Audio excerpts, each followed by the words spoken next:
there YouTube, this is the Magnus, bringing you another Total War Warhammer online ladder battle. This time I'm playing as Bretonnia, and I drew the Beastmen.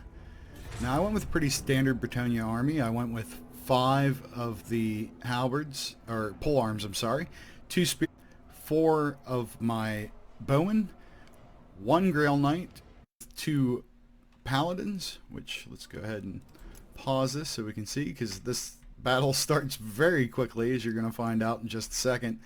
So as I said, I brought 2 of the paladins. I put them on a horse and of course gave them a potion of toughness. And in the air I have King Leoncoeur.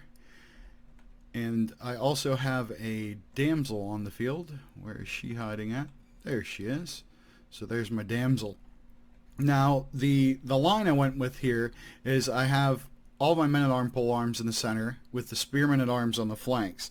Now putting your weakest infantry on the flanks may not be the best thing a lot of times, but if you feel your line's going to be broader, then it's good to get your stronger infantry fighting for sure, and these guys being there to protect the flank or wrap their way around.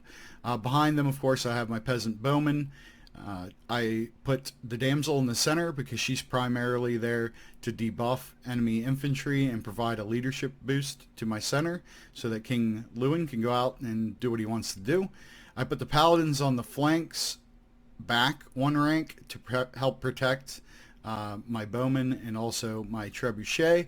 Behind the trebuchet I have the Grail Knights for the same reason. So I have a good circle of protection around my more vulnerable units.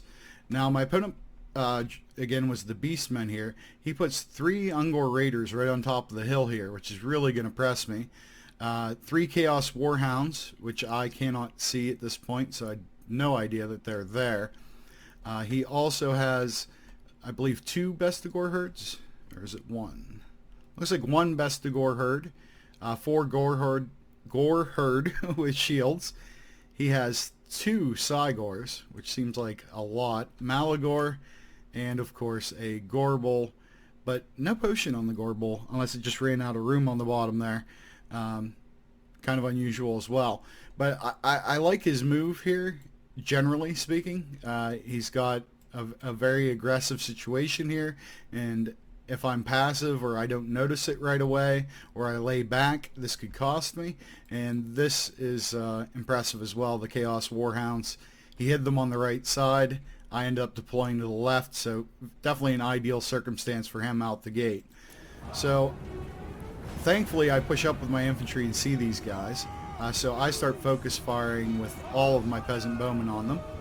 And I send the king over because I noticed Malagor's out here on an island, and I'd like to get a hold of him. I send the paladins and my Grail Knights to go over and deal with the Ungor Raiders as quickly as possible, but he's creeping up these Chaos Warhounds. Right now he's laying back, willing to have a artillery exchange with me, and I'm going to go ahead and let that happen because my artillery is going to do good damage to his infantry here now that I have them dialed in. And I'm really busy over here trying to deal with this, and I don't know what the extent of it is because I realize I'm blind on this side. There could be more archers, there could be, you know, Cygors hiding out over there. I have no idea what's going on, so I'm being a little bit cautious. I get my line formed up. I have some terrain advantage here, being uphill. He doesn't seem to react to Malagor getting charged. He does summon a 3rd Cygor, which is just crazy. These guys are very good though, so I wasn't pleased to see another one, be sure of that.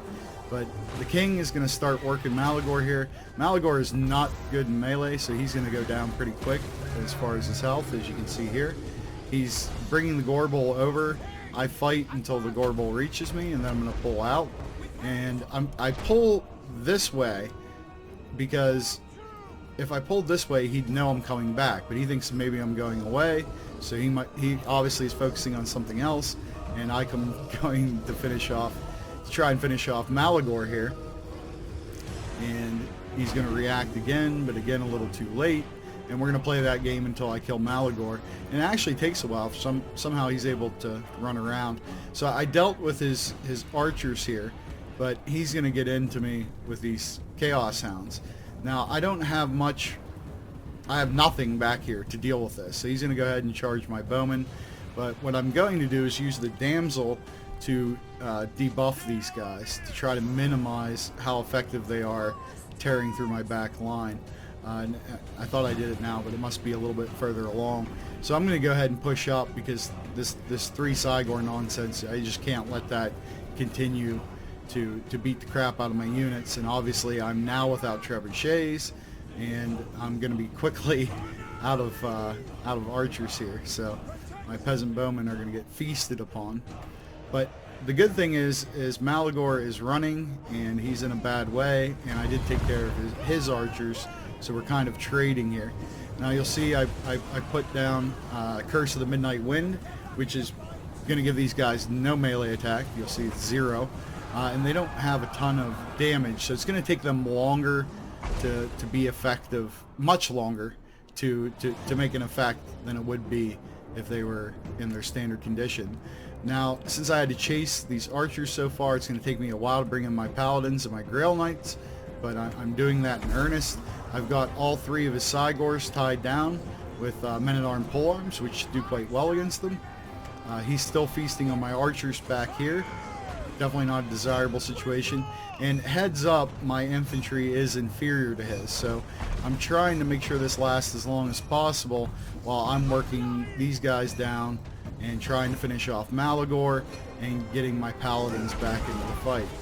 So you're going to see I brought the Grail Knights over with their magical damage to try to really punch through the Cygors quickly, because I need some of these guys to survive to help me deal with his infantry. I moved the damsel up so that her aura is affecting my infantry, and I even throw her into melee to try to help deal with the Gore Herd.